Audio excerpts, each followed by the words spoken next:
भाइयों बहनों नमस्कार। नमो नमः नमः संस्कृताय। आप लोग का संस्कृत संगम में स्वागत है। आप पढ़ रहे हैं झारखंड पीजीटी स्पेशल और 2 ग्रंथ समाप्त हो गया है। आप देखे होंगे, एक आपका कठोपनिषद प्रथम ग्रंथ समाप्त हो गया, द्वितीय ग्रंथ आपका गीता भगवत गीता समाप्त हो गया है। और उसके बाद 13 से 25 श्लोक और 10 श्लोक ज़्यादा और द्वितीय अध्याय से। और आज हम फिर तीसरा ग्रंथ प्रारंभ करने चल रहे हैं, बुद्धचरितम। बुद्धचरितम अश्वघोष ने लिखे हैं और इसमें सब तो पढ़ना नहीं है। तृतीय अंक से इसमें बहुत से जो है सर्ग हैं। तृतीय सर्ग से आपको पढ़ने हैं 1 से 10 श्लोक तक, बस मात्र 10 श्लोक की चर्चा किया जाएगा। लेकिन सबसे पहले हम जानेंगे कि यह श्लोक जो है, पहले तो सभी सर्गों के विषय में जान लेंगे, थोड़ा उनके विषय में जान लेंगे, तब हम आगे बढ़ेंगे। ठीक है, आप लोग देखेंगे। सबसे पहले हम बुद्धचरितम जो है यह महासर्ग है, महाकाव्य है, सर्ग नहीं महाकाव्य है। महाकाव्य मतलब कहाँ किसको कहा जाता है, थोड़ा सा आप इसको जान लीजिए सबसे पहले। ठीक है, क्योंकि महाकाव्य तो बहुत से लिखे गए हैं, ऐसा नहीं है। जैसे हम काव्य होता है और महाकाव्य होता है, जैसे हम 8 सर्ग के ऊपर रहेगा तो जान लीजिए महाकाव्य हो जाएगा।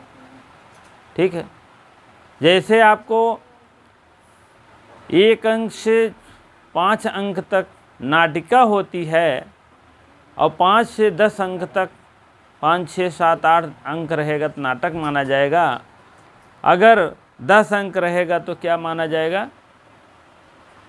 10 अंक रहेगा तो प्रकरण माना जाएगा। ठीक है, इसी प्रकार से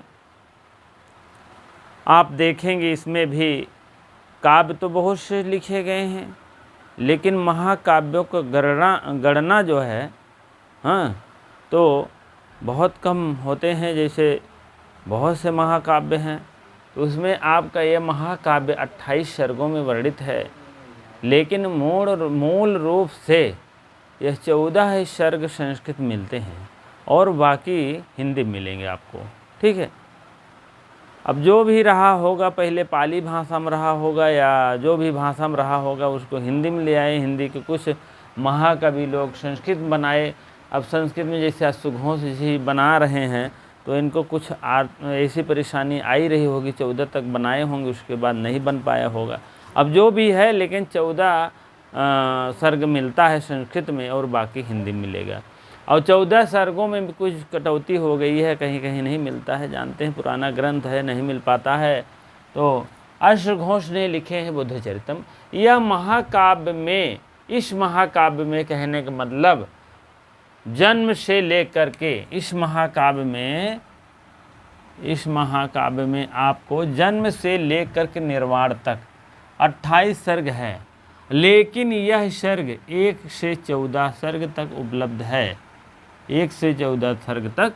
और प्रथम सर्ग से 1 से 7 श्लोक, 7 श्लोक मान लीजिए नहीं है। चतुर्दश से 32 से 112 श्लोक नहीं है। 32 का मतलब हो गया 40 और 4 करेंगे 60 श्लोक इसमें आएगा, 62 में आएगा। और उसमें 62 में और 12 और जोड़ देंगे तो क्या हो जाएगा? हो जाएगा 74। और 74 में 7 जोड़ेंगे 6, 74 में 7 जोड़ेंगे तो क्या हो जाएगा? 7 4 11, हासिल 1 और 7 1 8, 81 श्लोक भैया नहीं है।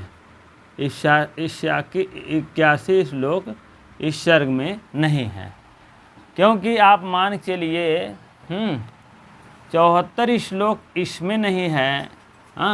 74 श्लोक और उसमें प्लस आप 7 और कर दीजिए तो हो जाएगा 7 4 11, 81 श्लोक हो जाएगा। कहने का मतलब एक प्रथम सर्ग से 7वें सर्ग तक 7 श्लोक गायब हो गए हैं और 32 से आपका 112 नहीं मिलते हैं। ठीक है, ये सब छोड़िए, ये सब नहीं पूछा जाएगा, जान लीजिएगा। स्वर्गों का नाम पूछ लिया जाएगा, जन्म मृत्यु पूछ लिया जाएगा, बस यही इतना पूछा जाएगा, बाकी फालतू काम नहीं। ठीक, अश्वघोष द्वारा लिखित महाकाव्य का वर्णन जो है 14 सर्गों में उपलब्ध प्राप्त होता है। 14 सर्गों में आज प्रथम सर्ग है भगवद प्रसूति। भगवत प्रसूति का मतलब होता है भगवान बुद्ध का जन्म जो है कैसे हुआ था और कैसे नहीं हुआ था, उसके विषय में दिया गया है। तब उसके बाद दूसरा है अंतःपुरा विहार। अंतःपुरा विहार।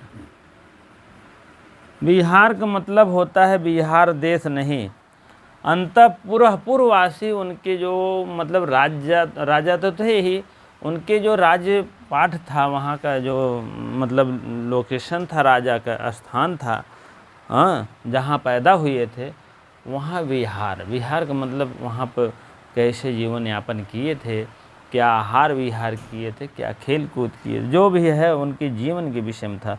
तीसरा है संवेगोत्पत्ति। संवेगोत्पत्ति। संवेग कैसे उत्पन्न हुआ? संवेगः धन उत्पत्ति हो जाएगा, तो संवेग की उत्पत्ति कैसे प्राप्त हुआ, कैसे संवेग हुआ?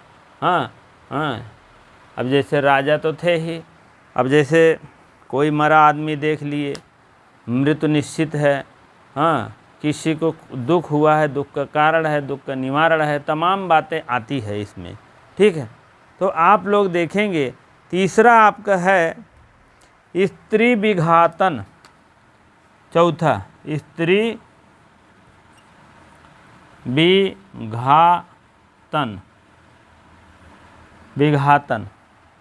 स्त्री के लिए किस प्रकार से आघात विघात हुआ, जब बड़े हो गए तो थोड़ा सा और भी नवयुवक हो गए तो तमाम ऐसी बातें आती है, स्त्री विघातन होता है वहाँ पर।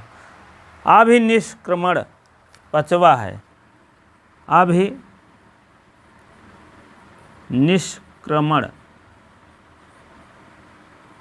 ठीक है, पांचवा आपका है अभिनिष्क्रमण। छंदक निवर्तक।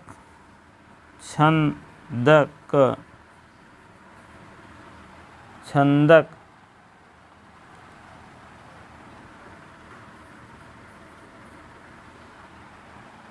निवर्तनम।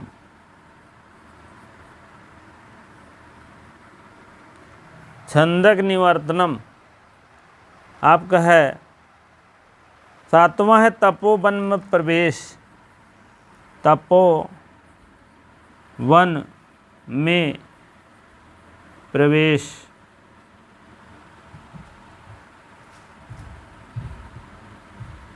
तपोवन में प्रवेश। तपोवन में प्रवेश करने के लिए आए थे, तो वही बात है, तप करने के लिए आए थे। राजा महाराजा तो थे ही, लेकिन ये सब अपना तप करने के लिए राजपाट छोड़कर चले आए थे।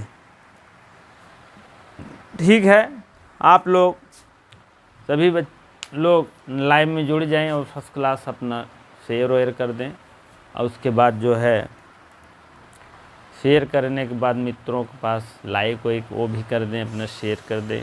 ठीक है, चलिए 8वां आप ले लीजिए, 9वां, 10वां, 11वां, 12वां, 13वां, 14वां, यही इतना आपको मिलता है, यही इतना आप लोग देख लीजिएगा, यही तुमसे पूछा जाएगा भी, क्योंकि जो संस्कृत होता है, संस्कृत संबंधित संस्कृत का उल्लेख यही 14 में ही किया गया है। चलिए, अंतःपुरा विलाप। अंतःपुरा विलाप। अंतःपुर में विलाप कैसे किए थे, क्या हुआ था, और उसके विषय में यहाँ वर्णन है। बहुत ज़्यादा इसके विषय में खास नॉलेज नहीं है भैया, क्योंकि आपको जो है यही संवेगोत्पत्ति यही पढ़ा दें वैसे। ठीक है, क्योंकि ये यूजीसी में भी नहीं है, नेट में भी नहीं है, हायर में तो है बस, और इसमें और भी बहुत अपने यहाँ के सिलेबस में नहीं है। चलिए देखते हैं कुमारा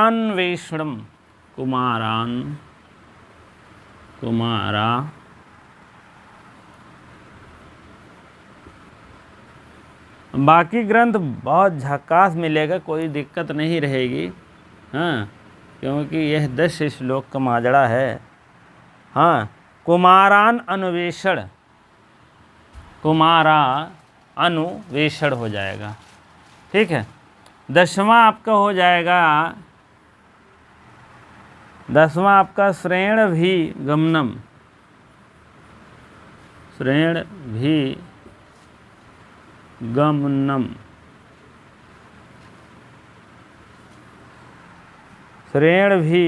गमनम और बिंबसार गमनम, ब्रैकेट में लिख दीजिए बिंबिसार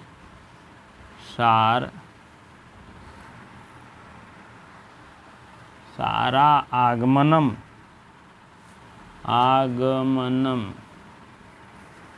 ठीक है। काम विरह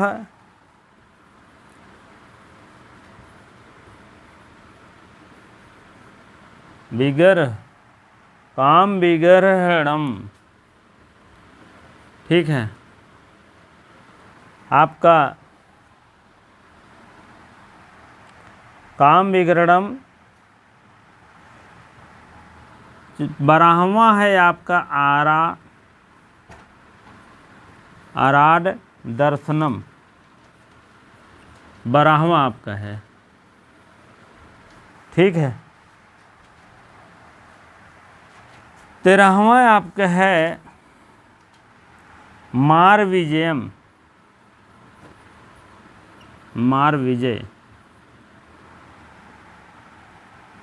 और 14वां में आपका बुद्धत्व की प्राप्ति। बुद्धत्व मतलब ज्ञान की प्राप्ति, बुद्धत्व प्राप्ति। ठीक है, इसी प्रकार से आप लोग देख लीजिए, जान लीजिए। पहला है भगवत प्रसूति, दूसरा अंतःपुरा विहार, संवेगोत्पत्ति, स्त्री विघातन, हाँ, और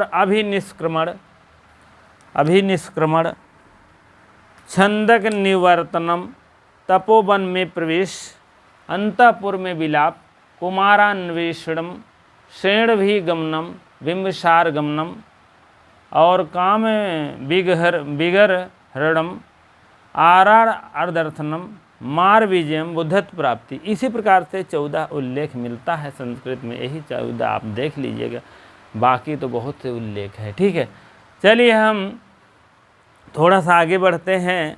आपको तो पढ़ना यही है, संवेगोत्पत्ति में ले करके यह तीसरा सर्ग जिसको कहते हैं, प्रथम सर्ग आप लोग लिख लीजिएगा। प्रथम सर्ग, द्वितीय सर्ग, तृतीय सर्ग, चतुर्थ सर्ग, ऐसे लिख दे लीजिएगा। ठीक है, ठीक है। हाँ, इस सर्ग आप लिखिए। संवेगोत्पत्ति 1 श्लोक से 10 श्लोक तक पढ़ना है, बस यही इतना श्लोक पढ़ना है। ठीक है, अब थोड़ा हम अब जैसे प्रथम सर्ग है, द्वितीय सर्ग है, तृतीय है, चतुर्थ है, पंचम, षष्ठम, अष्टम, ये सब थोड़ा थोड़ा चर्चा कर लेंगे क्या क्या हुआ था। ठीक है, भगवत प्रसूति, अंतःपुरा, ऐसे सर्गों की चर्चा कर लेंगे, थोड़ा सा हो जाएगा सही। ठीक है, तब उसके बाद हम आगे बढ़ेंगे। ठीक है, हाँ, अब देखेंगे प्रथम सर्ग में क्या था क्या नहीं था। उसके भी प्रथम सर्ग में है बुद्ध का जन्म और उनके विषय असित मुनि द्वारा भविष्यवाणी का वर्णन। भगवान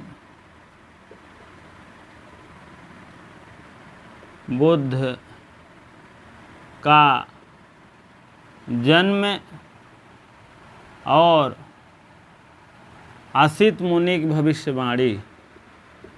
असित मुनि की भविष्यवाणी करते हैं।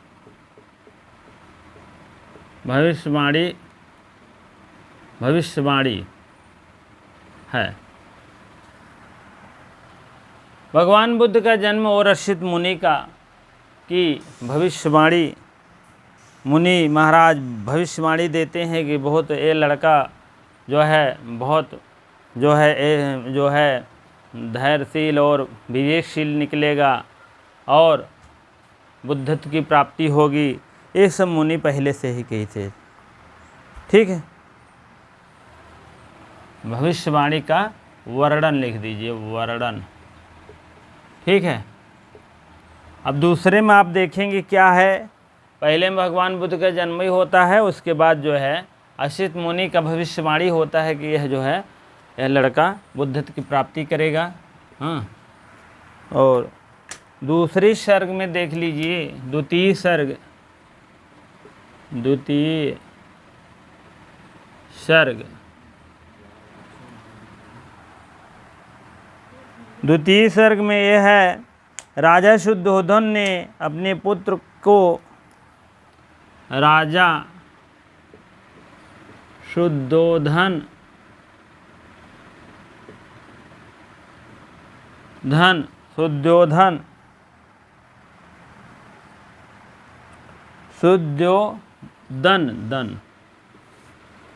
शुद्धोधन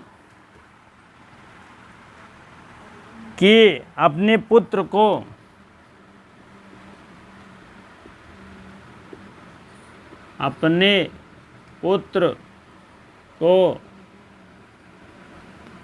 पुत्र को अंतःपुर में रमाए रखने का, अंतःपुर में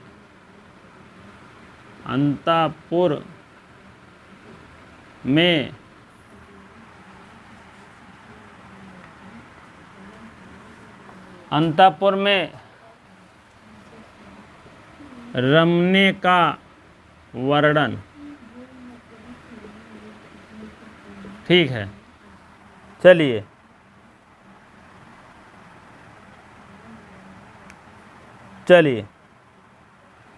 और तीसरे अंकों की प्राप्ति,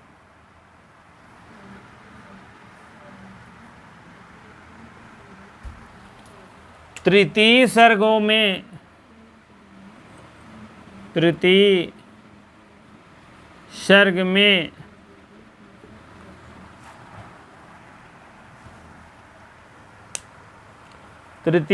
में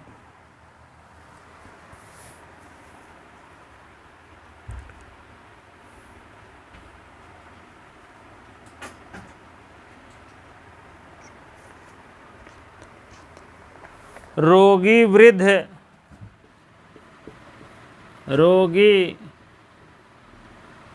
वृद्ध और मृत, पहले तो रोगी देखें, तब वृद्ध देखें, तब मृत आदमी देखें। मृत आदमी देख करके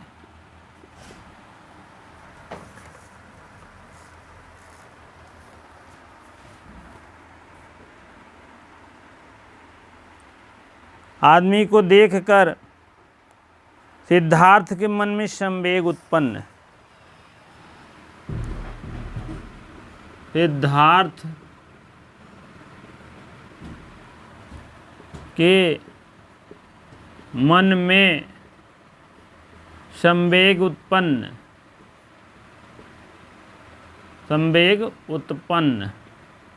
कहने का मतलब यही आपको पढ़ना है, बहुत ही इम्पोर्टेंट है। और हर सर्गों का थोड़ा कुछ न कुछ पूछ सकते हैं कि इस सर्ग में क्या वर्णन हुआ था। इसमें सबसे पहले रोगी देखे, कहें कि दुनिया में सबसे रोगी ये हैं क्या। उसके बाद वृद्ध देखे, रोगी का मतलब है कहें दुख है, इस संसार में दुख है। वृद्ध देखे, दुख कारण है। मृत देखें, उसके बाद तब जा कर के अब कहें अब दुनिया जो है सब यही है कि एक बार जन्म लो, तब बीमार हो, जवान हो, तब उसके बाद बीमारी आएगी, तब वृद्धता आएगी, तब मृत हो जाएगी शरीर। तब उनको ज्ञान प्राप्ति करने का जो है मार्ग समझ में आ गया कि अब हम जंगल में जाएंगे। हाँ, लुम्बिनी बंद था ना, पीपल के वृक्ष के नीचे अपना शुरू कर दिए। इतना तगड़ा प्रयास किए कि सुने हैं कि देखे हैं कि क्या नाम है, ऊपर उनके वो बन गई थी, फाफी बन गई थी, ठीक है, मृतकों का टीला हो गया था। अंत दर्जा में इतना मतलब लीन हो गए थे भगवान में, भगवान तो थे ही। और उसके बाद अंत में वह खीर पिलाती है, ऐसे ऐसे ऐसे ऐसे चढ़ाते हैं, हाँ, उनकी धर्म पत्नी, और उसके बाद तुरंत ऐसे रसा करके उसके मुंह में जाता है थोड़ा सा, तब उनको जगते हैं, ठीक है, तब जगते हैं तो कहते हैं अरे यार। तो कुछ दिन ऐसे थे, अंत दर्जा में धीरे धीरे उनका भी जीवन त्याग हो गया, ठीक है। अब चतुर्थ सर्ग के विषय में बात करेंगे। चतुर्थ सर्ग,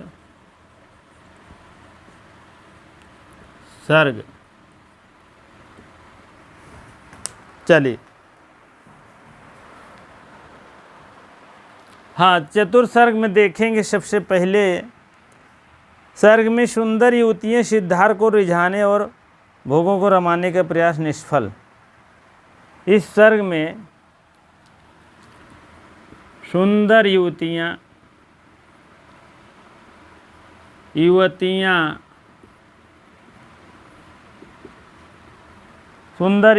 सिद्धार्थ को, पहले तो इनका नाम सिद्धार्थ ही था, सिद्धार्थ को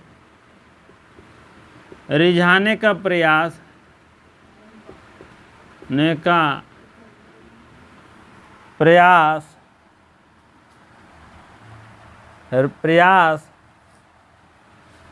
एवं भोगों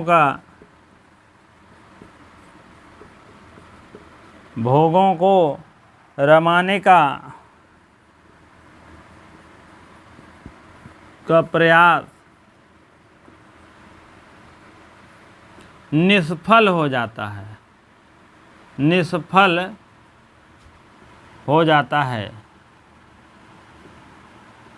है, क्योंकि जानते हैं ना बहन श्री कृष्ण भगवान, लेकिन ये है कि ये सिद्धार्थ जो है बहुत ज्ञानी व्यक्ति थे, ठीक है। चलिए, ये प्रयास निष्फल हो गया, कहने का मतलब युवतियाँ जो रिझाने का प्रयास करते थे, बहुत ऐसे महर्षि ऋषि मुनि हैं जो कि ऋषि तपस्या जब करने लीन बैठते थे तब कुछ न कुछ बाधाएं आ जाती है, चाहे आके हिरण ही नुकसान कर देता था, या तमाम ऐसे राक्षस आ जाते थे, तमाम ऐसे भी आ जाते थे, जैसे आप बहुत से ऐसे देखेंगे। चलिए पंचम अंग में देखेंगे। पंचम सर्ग है यार,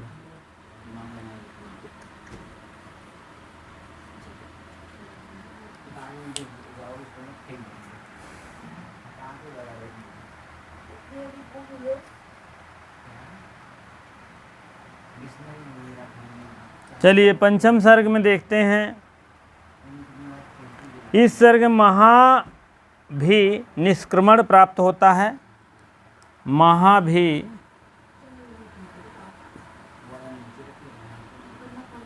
निष्क्रमण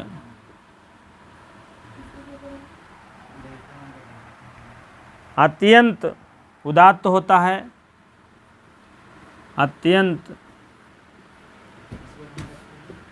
उदात्त होता है, और प्रभावशाली चित्रण है। सारथी छंदक आदेश अवश्य होकर के उसके साथ जाता है।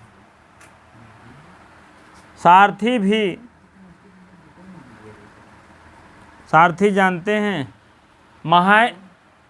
महा भी निष्क्रमण प्राप्त होता है, कहने का मतलब, और सारथी उनके साथ जाता है। कहाँ जाता है? जंगल में।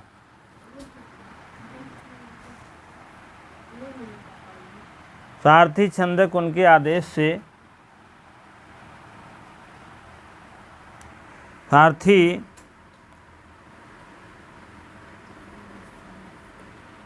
छंदक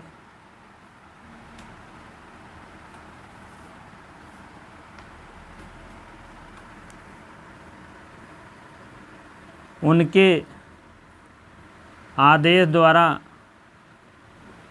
द्वारा साथ जाता है। ठीक है। 5वें सर्ग में देखिए, 6वें सर्ग में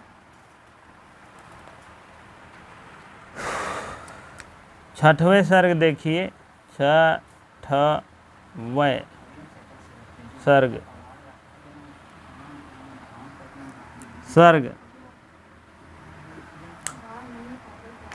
6वें सर्ग में है,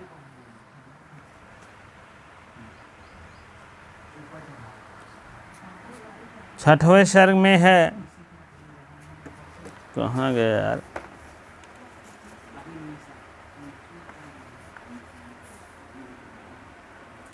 सर्ग वापसी करते हुए छंदक की व्याकुलता और उसका चित्रण।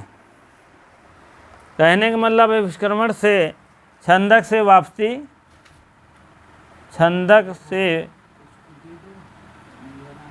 वापसी का वर्णन। ठीक है, चलिए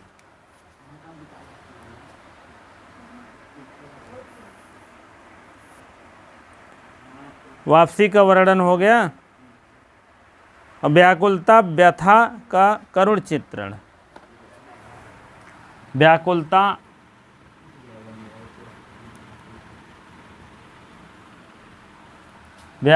व्यथा करुण चित्रण, करुण रस इसमें होगा, करुण का चित्रण। ठीक है, हो गया। चलिए ठीक है, उसके बाद हम 7वें चलेंगे, 8वें चलेंगे, 9वें, इसी प्रकार से 14वें तक चलेंगे। हाँ चलिए, 7वें अंक में आप देखेंगे सिद्धार्थ तपोवन में प्रवेश हो जाते हैं। 7वें अंक में सिद्धार्थ तपोवन में प्रवेश हो जाते हैं। 8वें अंक में सिद्धार्थ के चले जाने पर गांव वाले मतलब अंतःपुर वाले दुखी हो जाते हैं। दुखी और स्त्रियां विलाप करने लगती हैं, छाती पीटने लगती हैं, अरे भगवान चले गए मेरे। ठीक है, वही बात। 9वें अंक में शुद्धोधन द्वारा कुमार का अन्वेषण करने का प्रयास किया। 9वें अंक में उनको बहुत परेशानियां आई, ऐसी बात नहीं है, तब भी वो ज्ञान प्राप्त करके ही रहे। 10वें अंक में क्या हाल है, मगध पहुँचने का वृत्तांत है और बिंबिसार का वहाँ आगमन है। ठीक है, बिंबिसार वहाँ आगमन करता है। 11 में सिद्धार्थ का विचार और विमर्श और प्रसंग काम निंदा है।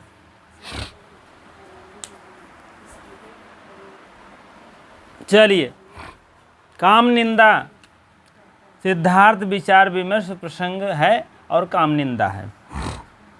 चलिए, दूसरा 12 है, राड ऋषि एक हैं, वह आश्रम में पहुंचते हैं, राड द्वारा धर्मोपदेश देते हैं और उसी का वर्णन बताया गया है, राड ऋषि। ठीक है, चलिए 13वें में है सिद्धार्थ का तपस्या भंग करना और सारी सेना, बहुत से लोग वहाँ पर आए तपस्या में उनको भंग करने और तमाम बाधा डाले, विघ्न डाले, तमाम ऐसी परेशानियों को सामना करना पड़ा सिद्धार्थ महाराज को, और वह अंत में सारी सेना टूट जाने, भंग करना, तमाम विघ्न बाधा डालना, समझाना। हाँ, लेकिन वह इन बाधाओं से दूर रहे। चलिए, और 14वें में है सिद्धार्थ की बुद्धत्व की प्राप्ति हो जाती है, उसी की चित्रण दिया गया है। बुद्धत्व मतलब जब ज्ञान की प्राप्ति हो जाती है सिद्धार्थ को, 14वें में उसी का वर्णन दिया गया।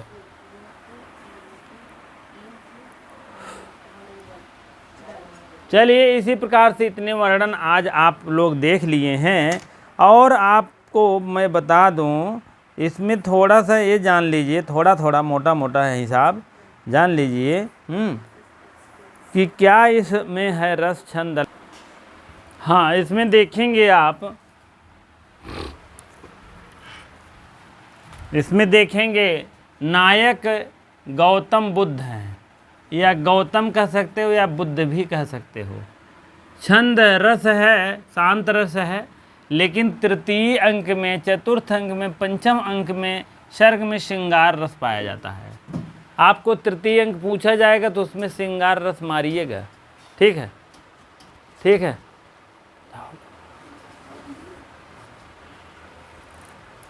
ठीक है। छंद कौन सी है? उपजाति है। उपजाति अनुष्टुप छंद है। ये अनुष्टुप छंद रोजाना कहते भी हैं और उपजात भी है। इंद्र वजह और उपेंद्र ज्यादा वजह मिल करके उपजात छंद होती है। चलिए, अलंकार कौन सा है? उपमा अलंकार है। गुण कौन है? प्रसाद और माधुर्य। ठीक है, प्रसाद गुण, माधुर्य गुण है। रीत क्या है? वैदर्भी रीति है। वैदर्भी मीन होता है सरल समास। ठीक है, वैद के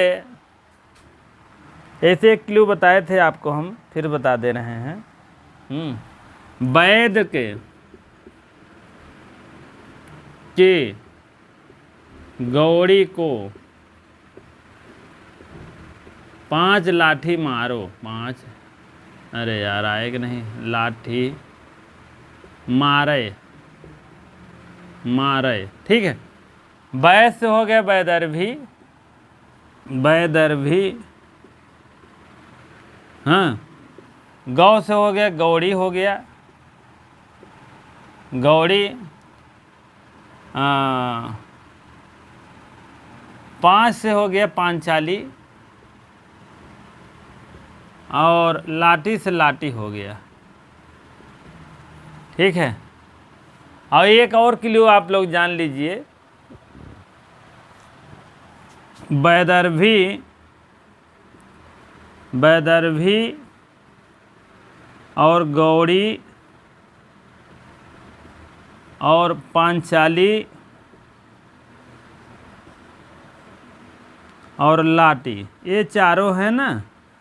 तो यहाँ आप देख लीजिए, सरल समास, सरल समास का वर्णन रहता है,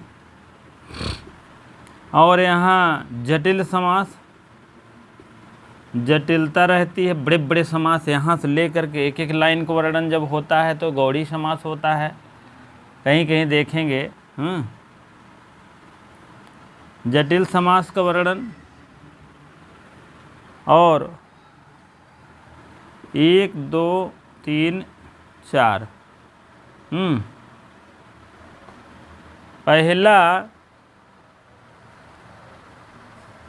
पहला और दूसरा इसमें हो गया, और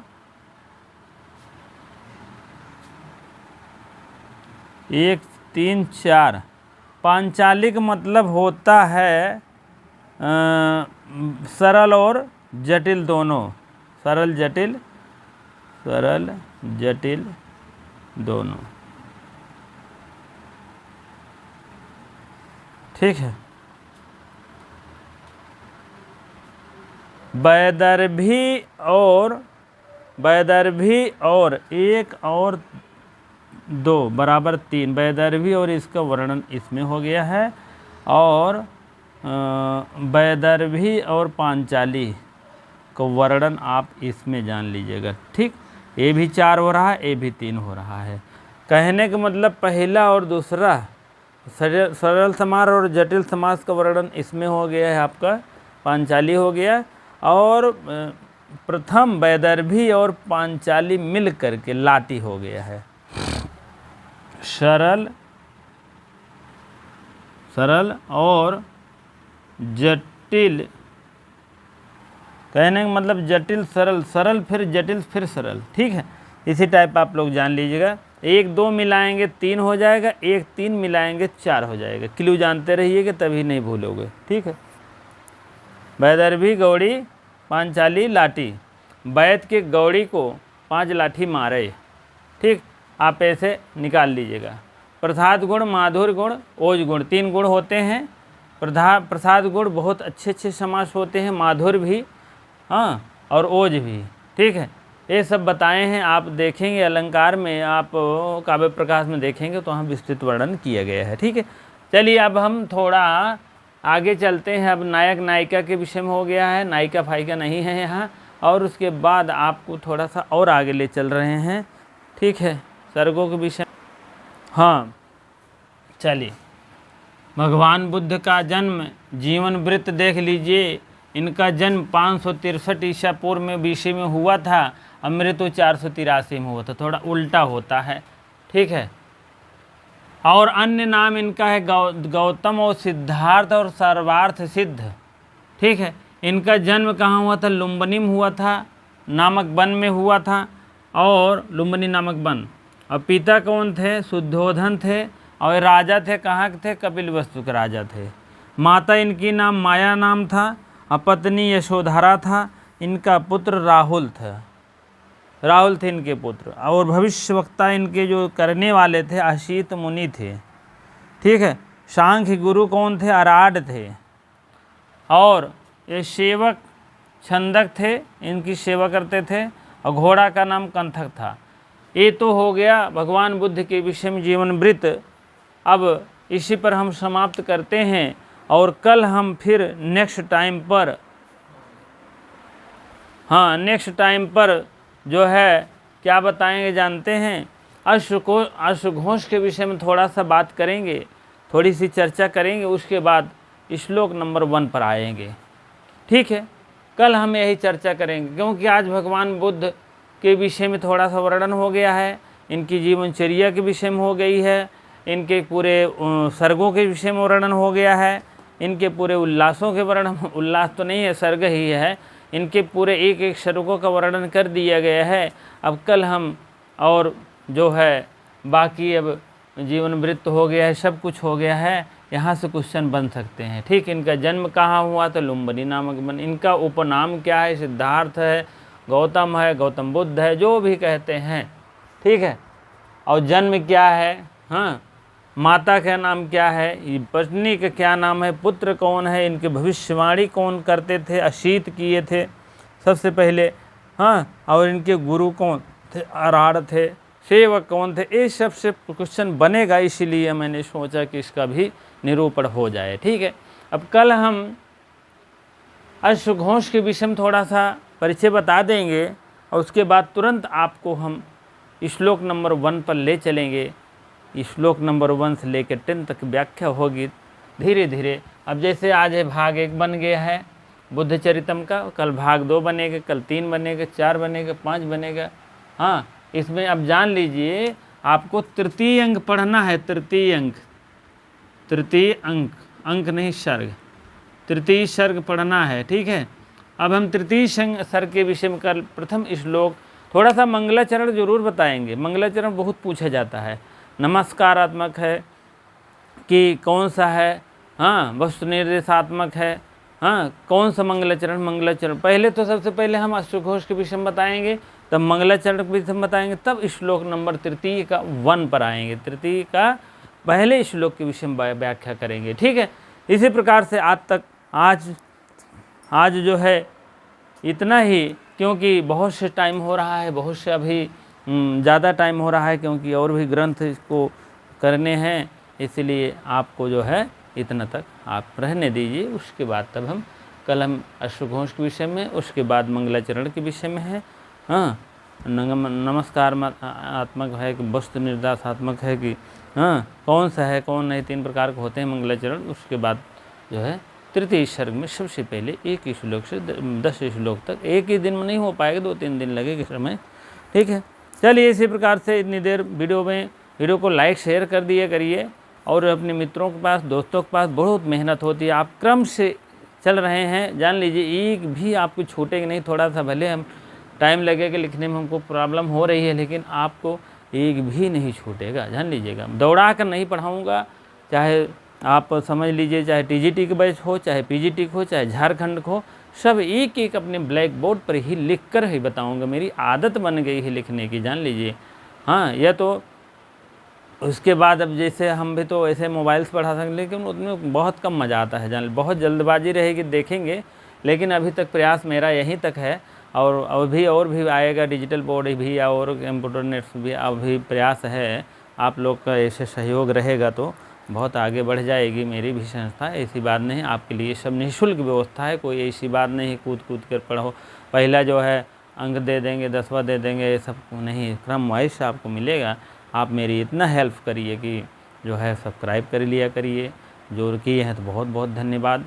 और मित्रों के पास शेयर कर दिया करिए, लाइव में बने रहिए, यही मोटिवेशन हमारे लिए बहुत बहुत काफ़ी है, बहुत ठीक है। चलिए बहुत बहुत धन्यवाद।